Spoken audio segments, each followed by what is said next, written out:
Hello friends. Astrology a way to reality channel में एक बार फिर से आपका स्वागत है।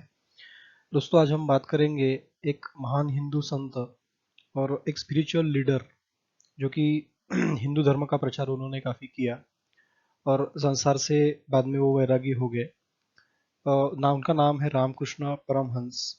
तो रामकृष्ण परमहंस जी के कुंडली में कौन से योग थे कि जिसके प्रकार उन्होंने अपने धर्म का एक अच्छा प्रचार किया और उनके जो वैराग्य उन्होंने बाद में लिया था उससे उनको कैसे लाभ होते हुए वह एक बड़े मतलब विदेश में देश में घूम घूम कर अपना धर्म का प्रचार कैसे करने लगे।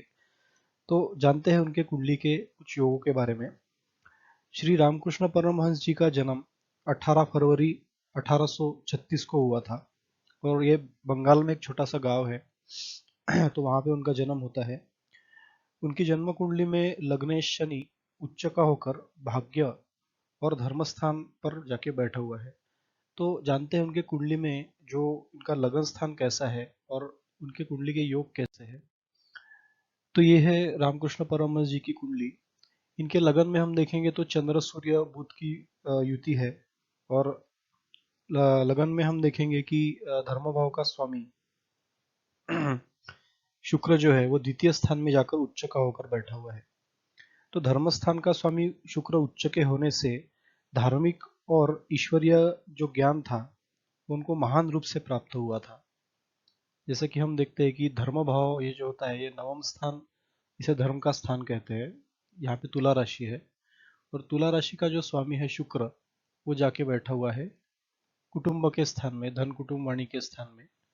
और यहाँ पे वो मीन राशि में उच्च का होकर शुक्र बैठा हुआ है क्योंकि मीन राशि में शुक्र उच्च का होता है। तो इसीलिए उनको ईश्वरीय ज्ञान एक महान रूप से प्राप्त हुआ था। इसीलिए ज्ञान की खोज एवं लालसा उनके अंदर उत्तरोत्तर जागृत होती चली गई। वो अटूट भावना के साथ अद्वैत साधना में भी लगे रहे और इसी दिशा के अंतर्गत उनकी एक उत्तम साधु से भेंट हुई। उनके सत्संग से श्री रामकृष्ण के विचारों पर बहुत अच्छा प्रभाव पड़ा।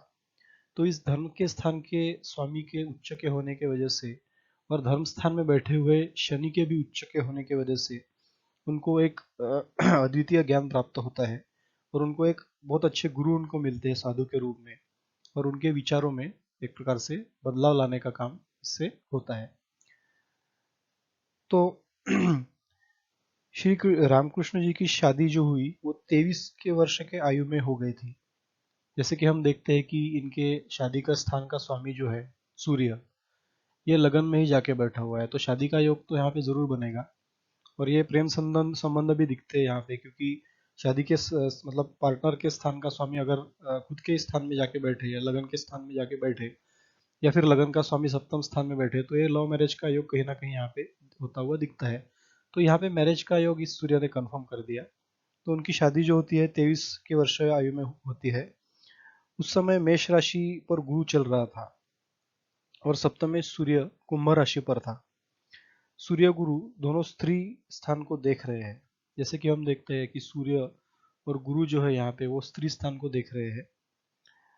उनकी जन्म कुंडली में 3 ग्रह जैसे कि भाग्येश सुखेश शुक्र, राजेश पराक्रमेश मंगल और लग्नेश तथा व्ययेश शनि उच्च के हैं।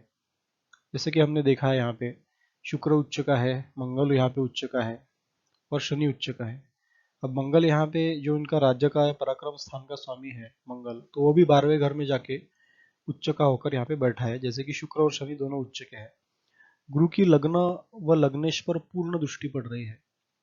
जैसे कि हम देखते हैं कि जो लग्नेश है जो शनि है तो उसकी अपनी पंचम दृष्टि से गुरु लग्नेश को देख रहा है। ये जो गुरु पंचम स्थान में बैठा है इसने लग्नेश को यानी कि शनि को अपने पंचम पूर्ण दृष्टि से देखा। और ये एक सौभाग्य प्रदायक योग यहाँ पे हो गया। एक तो लग्नेश उच्च का है और उस उच्च के शनि पर गुरु की दृष्टि पड़ रही है। तो एक प्रकार से धर्मात्मा धर्मात्मा में ज्ञान, तो एक ज्ञानी धर्मात्मा का योग यहाँ पे बन रहा है। और शनि वैसे भी न्याय प्रिय प्रिय ग्रह है और गुरु ज्ञान प्रदान करते हैं।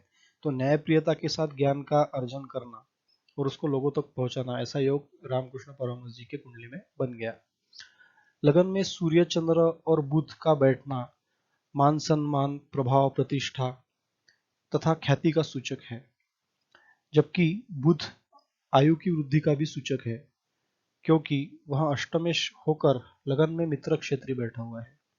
जैसे कि बुध हमको देख रहे हैं कि अष्टम स्थान का स्वामी, यहाँ पे 6 राशि लिखी है, तो इसका कन्या राशि का स्वामी बुध यहाँ पे लगन में जाके बैठा हुआ है और वो अपने मित्र के राशि में यानी शनि के राशि में बैठा हुआ है, तो मृत्यु स्थान यहाँ पे स्ट्रांग हो जाता है, तो उनके आयु की वृद्धि का वो सूचक हो गया। 12वें स्थान का स्वामी शनि उच्च का होकर भाग्य स्थान में है और राज्य स्थान का स्वामी मंगल 12वें भाव में उच्च का है।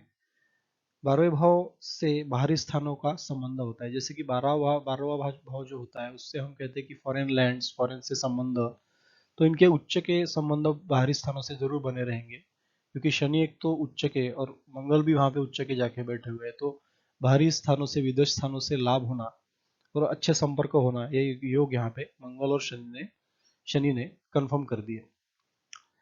यही कारण है कि उन्हें बाहरी स्थानों से आदर, सत्कार और उत्तम मान्यता भी प्राप्त हुई। उनके अंदर परमात्मा के ध्यान की शक्ति उत्तरोत्तर बढ़ती ही चली गई। संन्यास से आसक्ति और सफलता दृढ़ हुई।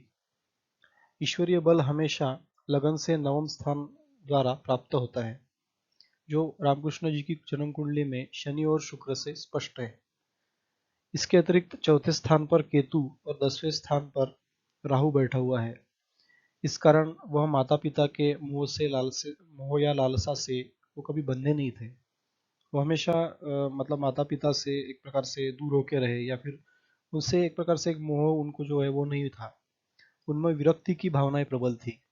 शनि मंगल के कारण वह विदेश में बराबर घूम घूम कर धर्म का प्रचार करने में लगे रहते थे।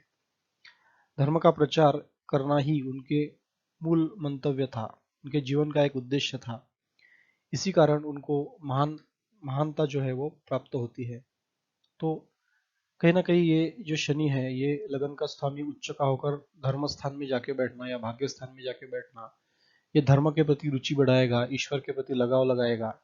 और क्योंकि ये धर्म, कर्म और अपने रिलीजन का भी स्थान इसे कहते हैं, तो यहाँ पे शनि का उच्च का होना ये बहुत अच्छा योग यहाँ पे बना और अपने धर्म का प्रचार करने में वो सक्सेसफुल हुए, वो सफल हुए और उन्होंने काफी हिंदू धर्म का प्रचार किया।